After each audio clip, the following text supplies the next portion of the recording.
Fala pessoal, tudo bem? Francisco do canal Mente de Holder aqui e hoje eu vou falar um pouquinho mais sobre a Tupy, uma small cap que tem sido bastante falado no mercado nos últimos meses, e eu vou explicar um pouquinho mais do case, entrar mais a fundo nos números e também passar para vocês um pouquinho da análise de longo prazo dessa companhia. Então se você quer saber um pouco mais sobre esse assunto, fica aqui com a gente que vai ser super bacana esse vídeo.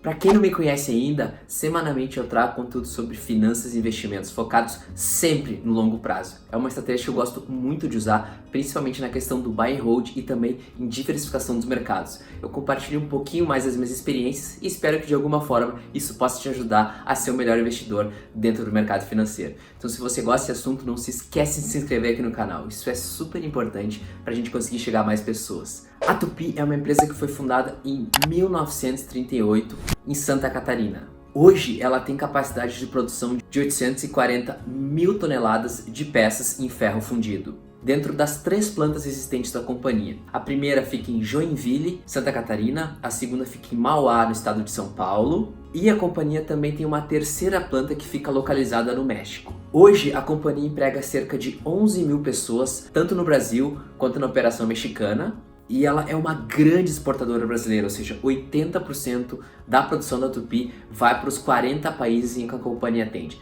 principalmente companhias que têm demanda por ferro fundido e também por peças automotivas. Grande parte da produção da companhia é constituída de peças automotivas que são feitas sob encomenda pelos principais players do mercado. E essas peças englobam tanto caminhões, ônibus, máquinas agrícolas e de construção, carros de passeio, além de motores industriais ou marítimos. Ou seja, a companhia tem um rol de produtos, um rol de mercado em que ela atende, em que ela consegue colocar essa produção de ferro fundido para várias frentes de mercado. Grande parte da produção da companhia são blocos e cabeçotes de motor, além de peças para sistemas de freio, transmissão, direção, eixo e suspensão, ou seja, é uma gama de produtos em que ela oferece para o setor automotivo como um todo, ou seja, tanto na parte de motor quanto na parte de direção, tanto em outras partes em que é necessário a manutenção de um carro.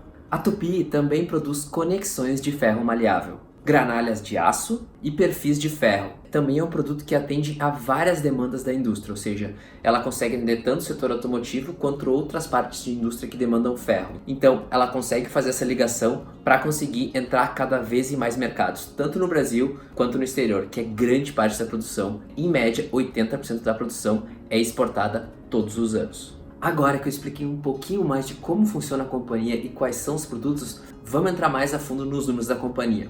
Trazer o primeiro dado aqui para vocês, que é o volume de produção. A gente pode ver que a companhia sofreu bastante no primeiro ano de 2020, principalmente em relação à retração da demanda. Ou seja, ela teve menos demanda, principalmente do setor automotivo, porque as fábricas desse setor estavam paradas e, consequentemente, a produção baixou, quanto de carros quanto de peças para máquinas agrícolas e de construção. Então a gente vê uma queda no volume de produção, principalmente em razão dessa retração de mercado. Consequentemente, a gente vê também uma retração na receita. É importante posicionar que a companhia teve uma retração muito forte no mercado interno, que foi de 66,3%. Isso é um impacto muito grande da paralisação tanto dessas indústrias, principalmente no segundo trimestre de 2020. A companhia soltou um comunicado para o mercado em que ela está super ciente em relação a isso, que ela espera uma recuperação principalmente até a metade de 2021. Então isso é super importante passar que a companhia sentiu realmente, a gente pode ver isso principalmente na cotação das ações. Porém, a gente que tem um olhar muito de longo prazo, caso a gente realmente queira fazer parte dessa empresa, é um ótimo momento de se pensar sobre. Passar para vocês um pouco agora a origem dessa receita. A gente vê que grande parte dela vem do NAFTA, que são os países dos Estados Unidos, Canadá e México. Então a companhia está muito presente nesses países, principalmente porque é um ramo muito forte, tanto de caminhões, quanto de ônibus, quanto de carros de passeio. Então faz total sentido que a companhia esteja muito mais presente nesses países do que tanto em Latam ou Europa. Então a gente vê que quase 1/3 do faturamento da companhia fica vinculado a esses 3 países, Estados Unidos, Canadá e México. Sobre a margem EBITDA, a gente pode ver que realmente ela teve uma queda muito grande nos últimos trimestres, principalmente em razão da retração da demanda e, consequentemente, a companhia ela precisa ficar rodando tanto folha de pagamento quanto os custos fixos da fábrica, e isso impacta diretamente no EBITDA e na operação. A gente pode ver também que a companhia historicamente roda numa margem EBITDA perto de 15%, tem alguns trimestres em que ela baixa um pouco, porém a gente vê que são um setor com margens extremamente apertadas e que é bem difícil de ter lucro nesse setor. Principalmente em razão da grande concorrência, demanda tanto de carros quanto de maquinário. Ela é muito dependente do PIB mundial, que vem no período de retração nos últimos trimestres. E a gente pode citar aqui também investimentos que a companhia está fazendo tanto em produtos mais complexos e principalmente para avançar na cadeia produtiva, ou seja, com a expansão tanto da usinagem quanto da montagem de componentes. Então a gente vê que a companhia tem uma parte de investimento em novos produtos e também em novas formas de produção que vem impactando o EBITDA nos últimos trimestres. Entrando mais a fundo na questão de lucro líquido, a gente pode ver que os últimos 2 trimestres foram bem difíceis para a companhia, ou seja, o ano de 2020 é um ano em que a companhia está fazendo vários desdobramentos para conseguir passar a operação, para conseguir continuar a operação, e a gente pode ver isso principalmente na cotação das ações. O lucro líquido nos primeiros trimestres de 2020 foi bem negativo, ou seja, a companhia está em torno de 300 milhões deficitárias no ano de 2020. Ela espera recuperar um pouco nos próximos trimestres, porém, a gente sabe que é um ano em que vai ser muito difícil de recuperação e a gente tem que fazer recuperações graduais para conseguir chegar principalmente na metade de 2021 com a operação já a níveis pré-pandemia. E a gente consegue ver um esforço muito grande, tanto do board, para fortalecimento da posição tanto em novos mercados quanto de renovação da carteira de produtos. E esses são pontos importantes que podem trazer benefícios para a companhia no longo prazo. Consequentemente, tanto esses investimentos quanto esses novos posicionamentos tendem a acarretar a posição de longo prazo, principalmente de EBITDA e de lucro líquido. Então, caso o investidor ele queira fazer parte dessa companhia, tem que estar super ciente que está sendo feito um trabalho muito forte, tanto do conselho de administração quanto da diretoria, para a companhia conseguir reposicionar tanto os produtos quanto essa marca para benefícios de longo prazo. Em relação ao endividamento, esse é um ponto super importante para a gente olhar nessa análise, até porque a companhia tem várias demandas e vários compromissos de curto prazo.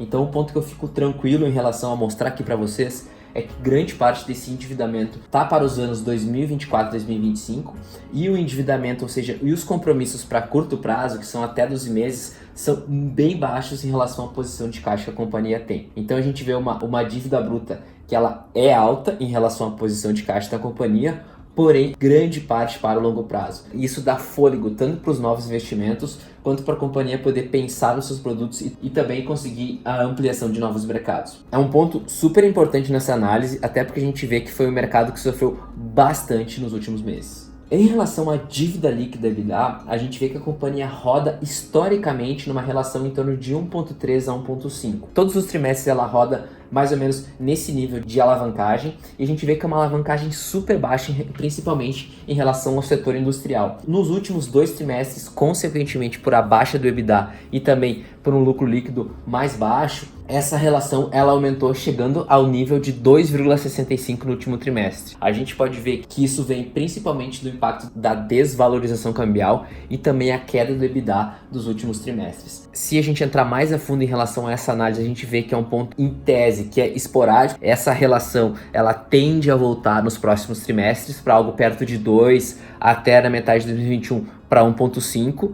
E esse ponto é algo que o mercado gosta demais de verificar. Eu não sou um investidor dessa companhia, porém eu gosto da empresa, eu acredito que ela tem um futuro muito bom, porém eu já tenho algumas outras posições, tanto em concorrentes aqui no Brasil e em algumas posições nos Estados Unidos, e eu ainda não montei posição nessa companhia. Eu acredito principalmente em relação aos motores a diesel, que são a plataforma tecnológica de propulsão, tanto do mercado, e agora a gente vai ter outros motores, principalmente na parte de gás natural, biodiesel e outros combustíveis, e a companhia tem uma grande tecnologia e uma grande expertise nesse setor. Então, pessoal, passei para vocês aqui um pouquinho mais dos números da companhia, entrei mais a fundo na realidade, ou seja, o porquê que a companhia teve queda na receita, queda no EBITDA e queda no lucro líquido. Expliquei alguns dos motivos dessas razões. Claro, se a gente for entrar numa análise mais profunda, tem inúmeras razões de mercado que a gente pode entrar, tanto para explicar esses movimentos, mas é importante, caso o investidor queira entender mais a fundo a operação, que leia os resultados trimestrais, entenda mais a fundo a operação, para onde que o setor está seguindo. Então são pontos super importantes de se ter na análise e que a gente não consegue passar aqui num vídeo de 10 minutos. Então isso é super importante, principalmente para quando a gente vai montar uma posição de longo prazo,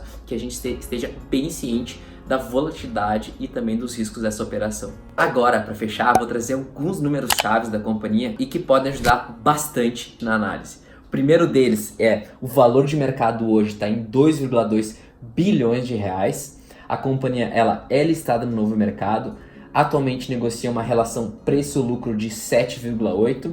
Também a companhia tem um earning value sobre EBITDA de 4,10, um yield próximo de 1,2%, ou seja, é um yield mais baixo, principalmente porque a companhia precisa investir bastante na operação, e também um payout de mais ou menos 9% do lucro líquido. Esses pontos a gente vê bastante que é uma companhia que precisa fazer grandes investimentos, tanto em CAPEX quanto no giro da operação, e por isso ela consequentemente paga um yield mais baixo do que algumas outras companhias listadas na bolsa. Então pessoal, passei para vocês aqui uma análise da Tupy, uma small cap que tem bastante tempo de operação e está cada vez mais amadurecendo no mercado brasileiro e também exportando quase 80% da produção. Espero muito que esse vídeo possa ter te ajudado. Qualquer dúvida, deixa aqui nos comentários, eu gosto muito dessa interação. E também, se te ajudou, se inscreve aqui no canal. Isso é super importante para a gente conseguir chegar a mais pessoas aqui no YouTube.